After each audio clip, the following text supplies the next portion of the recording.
Chapter 1. Unwanted. Sweat poured down his face, his breath coming in rapid, uneven gasps.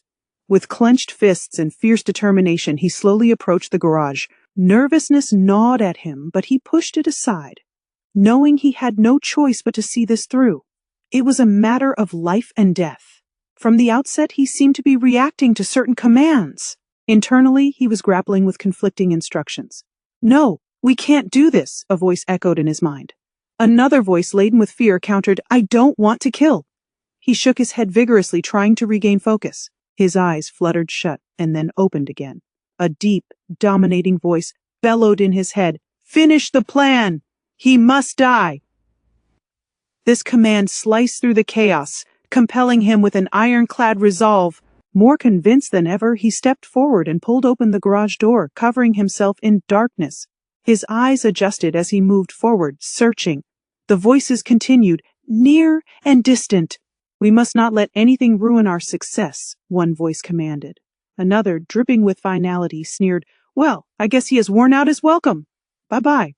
Bro, it's been fun." His gaze swept the garage until it fixed on a striking sight, an ornament catching a lone ray of light coming from a small garage window. It was a lavishly fashioned mirror, its golden frame glowing softly as if summoning him. Compelled, he reached out, his fingertips brushing against the cool glass as he lifted his head to meet his own gaze, reflected back at him. His eyes, red and swollen, bore the weight of his turmoil. A tear, long restrained, traced a path down his cheek. The voices in his head escalated. One growled, "Just do it already!" Another protested, "No, this is murder! We will be hell-bound forever!" And another whispered, "What will people say? This is going to ruin our clean-cut reputation!" He stared at the mirror, yet the reflection did not show a man of desperation. Rather, it mirrored someone who was wicked, fearless, arrogant, and powerful. The reflection had a smirk on its face as if daring him to pull the trigger. The man's features twisted from sorrow to fury as he bellowed, "Bye, motherfucker!"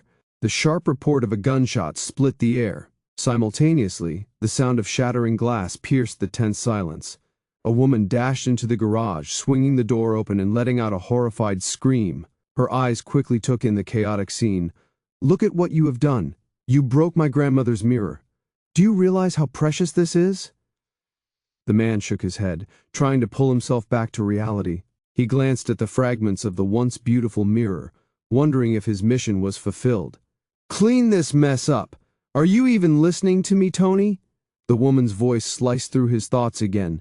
Tony looked up at her, his voice trembling. I think I have done it, Kimura." "Done what?" Kimura's tone was incredulous. "I think I have killed him," Tony murmured, his voice barely a whisper. Kimura paused, her expression one of brief bewilderment before her eyes rolled in exasperation. She turned to leave, throwing her hair over her shoulder. "You know what, Tony? You need some serious fucking help. As in, take you sick ass back to an actual certified professional really fucking soon." In the diminishing light of their once warm home, Kimura's gesture of compassion was but a whisper, minimal, fleeting. Their union was now merely a memory to nod at in passing. Tony wrestled with shadows that were both his nemesis and his muse. Struggling with dissociative identity disorder, his psyche was a crowded stage of 5 distinct personalities, each taking turns in the spotlight. These manifold selves weren't just quirks, they were the architects of his success, the unseen crew that provided his life's script with diverse skills and insights.